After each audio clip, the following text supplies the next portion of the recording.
नमस्कार क्रिकेट प्रेमींनो, मित्रमैत्रिणींनो. एका वेळेला दोन कसोटी सामने चालू आहे. इकडं बघू का तिकडं बघू.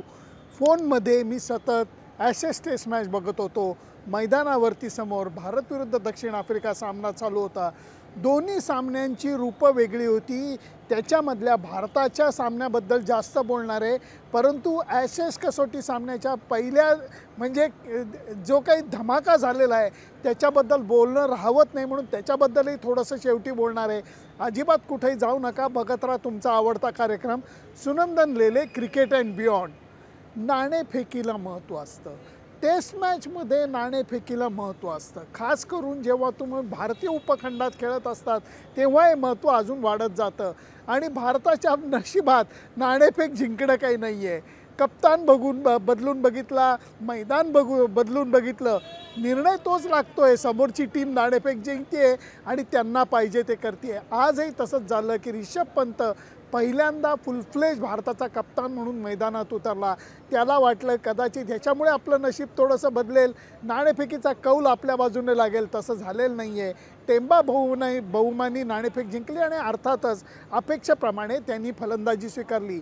कारण हे विकेट असं आहे की या विकेटवरती पहिल्या दिवशी काही बॉल वळत नाही आहे, पहिल्या दिवशी काही बॉल जम्प करत नाही आहे, परंतु तिसऱ्या दिवशीच्या संध्याकाळपासून नक्कीच काहीतरी जादू व्हायला लागेल.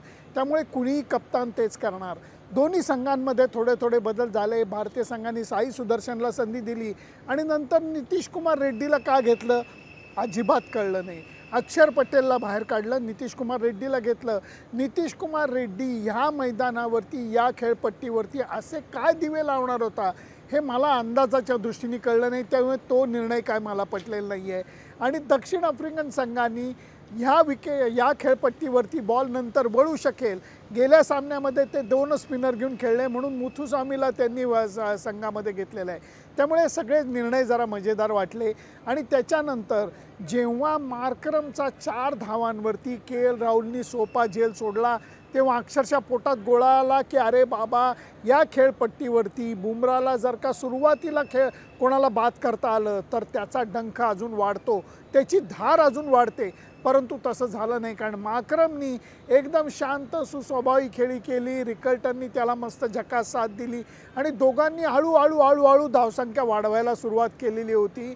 आणि भीती अशी वाटायला लागली की पहिला म्हणजे चहापान पहिल्यांदा झालं. मला माहिती आहे कसोटी सामन्यामध्ये 2 तासानंतर चहापान होत नाही, परंतु आपल्या सगळ्यांना माहिती आहे हे मैदान असं आहे की जिथं प्रकाश झटकन कमी होतो. त्यामुळे पहिल्यांदा चहापानाचा ब्रेक घेण्यात आला आणि त्याच्या जस्ट अगोदर मार्करम आऊट झाला. बुमरानी परत एकदा ती कमाल करून दाखवली आणि जेव्हा चहापानानंतर खेळ परत चालू झाला तेव्हा लगेच रिकल्टन आऊट झालेला आहे. त्यामुळे या 2 धक्क्यांमुळे दक्षिण आफ्रिकेचा संघ जे पुढं जायला लागलेला होता त्याला थोडीशी खीळ बसली. परंतु नंतर जेव्हा मैदानामध्ये कप्तान टेम्बा बहुमा आला त्याला हजार असलेल्या 8-10 प्रेक्षकांनी मस्तपैकी टाळ्या वाजून स्वागत केलेलं आहे.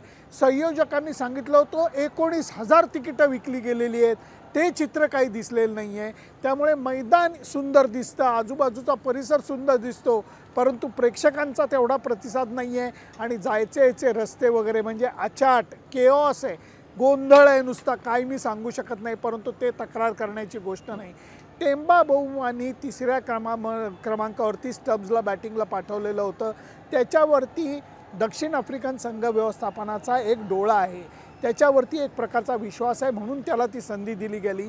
आणि बहुमानी त्याला दाखवलं की या खेळपट्टीवर खेळणं अजिबात अवघड नाही आहे.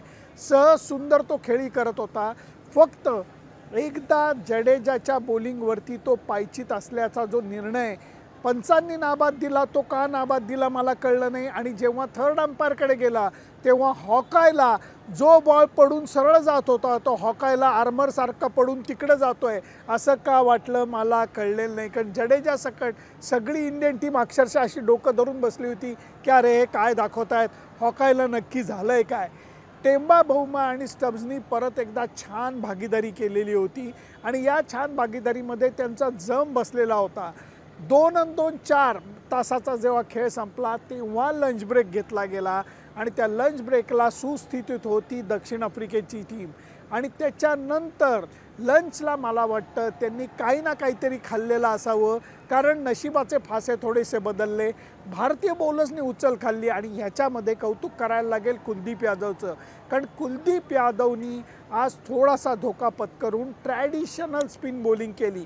बॉलला उंची दिली, बॉल फिरवण्याकरता जास्त प्रयत्न केले आणि त्याच्यात त्यांनी खास करून स्टब्सला जे विकेट आऊट काढलं ना, ते फार महत्त्वाचं होतं. कारण स्टब्स हा चांगला छान खेळायला लागलेला होता, 49 धावांवरती होता आणि तेव्हा त्याला आऊट काढलं. त्याच्या अगोदर बौमा आऊट झालेला आहे आणि बौमानीसुद्धा त्याच्या स्वभावाला न साजेसा, कसोटी क्रिकेटला न साजेसा फटका का मारला हे मला पडलेलं कोडं आहे. कारण जडेजाला वरनं खेळत असताना तो मिड ऑफला आऊट झाला. जयस्वालनी छान लक्ष देऊन त्याचा कॅच पकडला, कारण तो बॉल डीप होत होता, हे आपल्याला विसरून चालणार नाही. मुल्डरनी तीच घाई केली, कारण मोठा वरनं फटका मारायची गरज काय आहे हे मला अजूनही कळत नाही. टेस्ट क्रिकेटच्या फलंदाजांना झालंय काय हे मला कळत नाही आहे. भारतीय संघाने आज प्रत्येक वेळेला दक्षिण आफ्रिकेचा जम बसलेला वाटलं की एक विकेट काढली, हे त्यांच्या कौतुकाचं लक्षण आहे. 3 विकेट कुलदीपने काढल्या, 1 जडेजानी काढली, 1 बुमरानी काढलेली होती आणि दुसऱ्या नवीन बॉलवरती जॉर्जीला आऊट काढलेला आहे सिराजने. म्हणून दिवसाच्या खेळाचा समतोल राखला गेलेला आहे. कारण एकीकडे 250च्या आसपासची धावसंख्या दक्षिण आफ्रिकेच्याकडे आहे, दुसरीकडे 6 बळी भारतीय संघाने घेतलेले आहेत. त्यामुळे दुसरी दिवशीच्या खेळाचं उत्सुकता ही अजून वाढलेली आहे. रविवारचा दिवस असणार आहे, म्हणजे जी 19,000 तिकीटं विकली गेली म्हणतायत ते खरोखर प्रेक्षक मैदानावरती येतील अशी आपण अपेक्षा करू शकतो. पण भारतीय संघाच्या बॉलर्सचं एवढ्याकरता कौतुक करावंसं वाटतं की दरवेळेला पार्टनरशिप रंगात आल्यानंतर ती ब्रेक करण्यामध्ये यश आलेलं आहे. हे म्हणत असताना getting in and getting out ज्याला क्रिकेटमध्ये म्हणतात, 20-30 रन झाल्यानंतर मोठे बॅट्समन आऊट होत नाहीत. मी कित्येक वेळेला पाहिलेलं आहे. पोंटिंग होता, कॅलिस होता, सचिन तेंडुलकर होता, राहुल द्रविड होता. हे एकदा का जम बसलं की समोरचे अक्षरशः फिल्डिंग साईड डोक्यावरती हात घेऊन बसायचे, कपाळावरती आट्या यायच्या की आता काही हे आऊट होत नाही. तसं नवीन बॅट्समनमध्ये दिसत नाही आहे, कारण खेळतात आणि आऊट होतात, खेळतात आणि आऊट होतात.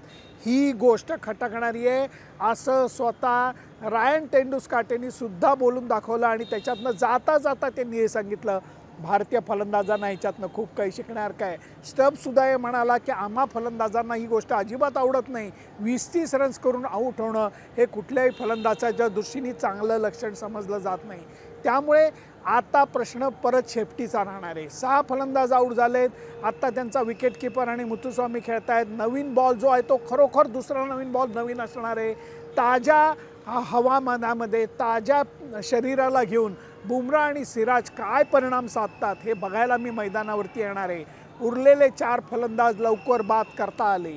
300 धावांच्या आत जर का दक्षिण आफ्रिकेचा डाव रोखता आला तर धमाल येणार आहे. कारण या खेळपट्टीवरती पहिल्या इनिंगमध्ये मोठ्या धावा करणं अशक्य नाही आहे आणि भारतीय संघाच्या फलंदाजांना त्यांचं कर्तृत्व दाखवण्यासाठी आता मोठ्या धावा करायलाच लागतील. त्यामुळे हे मी माझे मुद्दे मांडले. भारत आणि दक्षिण आफ्रिका दुसऱ्या कसोटी सामन्याच्या पहिल्या दिवशीबद्दल, त्याच्याबद्दल तुम्हाला काय वाटतंय हे मला नक्की कळवा. त्याच्याकरता बेल आयकॉनला टिंग टिंग करा. माझं फेसबुक पेज, इंस्टाग्राम अकाउंट आणि यूट्यूब चॅनल लाईक, शेअर आणि सबस्क्राईब करा. आणि आता थोडंसं ॲशेसबद्दल बोलतो. इंग्लंड टीम बॅसबॉल अहो मान्य आहे की तुम्ही आक्रमक क्रिकेट खेळणार आहात, पण म्हणून उजव्या स्टंपच्या बॉलला सारखं मारायला जायचं, पहिल्या बॉलपासून तुम्ही स्कोरिंग करायला जायचं, या गोष्टी न पटणाऱ्या आहेत. झॅक क्रॉली बाबा रे, पहिल्या इनिंगमध्ये तू 0 केलेला आहेस, दुसऱ्या इनिंगमध्ये जम बसायच्या आत गुडलेनच्या आधी पडलेल्या बॉलला तू सरळ खेळायला जातोय. काय कॅच पकडलाय स्टार्कने, काय कॅच पकडलाय अफलातून. दुपारच्या सत्रामध्ये बॉलंडला 3 विकेट इंग्लंडने दिल्या आणि तिथं सामना जो होता तो इंग्लंडपासून दूर गेला. काय गंमत आहे बघा, पहिल्या इनिंगमध्ये खराब बॅटिंग करून 200च्या आत ऑल आऊट होऊन 40 धावांची आघाडी इंग्लंडला मिळालेली होती. त्याचं मोल त्यांना कळलं नाही, त्यांच्या फलंदाजांना कळलं नाही, असं टीका करताना मला म्हणावंसं वाटतंय. आक्रमक जरूर खेळावं, परंतु तुम्ही कसोटी खेळताय हे विसरून चालणार नाही. आणि एकदा का 200च्या आसपासची धावसंख्याच फक्त ऑस्ट्रेलियाला करायला दिली म्हणल्यानंतर गोष्टी बदलल्या. आणि या बदलत असताना ट्रॅव्हिस हेडनी जी इनिंग खेळली आहे देवा रे देवा. कारण ख्वाजाला दुखापत झाली म्हणून ट्रॅव्हिस हेड ओपनिंगला आला आणि त्यांनी जी इनिंग केली आहे शिंगावरती घेतलेलं आहे.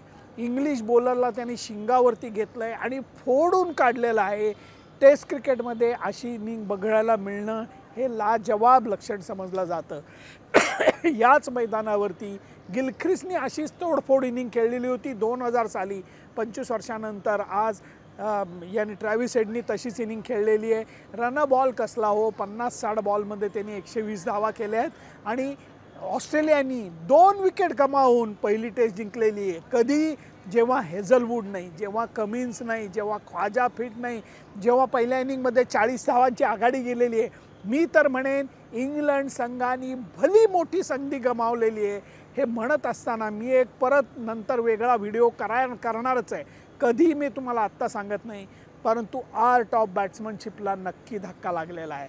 कौशल्यालाही धक्का लागलेला आहे, मानसिकतेलाही धक्का लागलेला आहे आणि दिसताना ते चांगलं दिसत नाही. कारण आज इंग्लंडचे बॅट्समन ज्या पद्धतीने आऊट झाले मला तरी ते अजिबात पटलेलं नाही आहे. पहिल्या पराभवामध्ये मुख्य जे दोष द्यायला लागेल तो इंग्लंडच्या बॅट्समनलाच द्यायला लागेल. कारण संधी, भली मोठी संधी त्यांनी गमावलेली आहे असं माझं तरी म्हणणं आहे. तुमचं म्हणणं काय मला जरूर कळवा. फक्त त्याच्याकरता लक्षात ठेवून माझं फेसबुक पेज, इंस्टाग्राम अकाउंट आणि यूट्यूब चॅनल लाईक, शेअर आणि सबस्क्राईब करायला विसरू नका. चला आता पहिला सकाळचा रिपोर्ट पूर्ण करतो. Bye bye.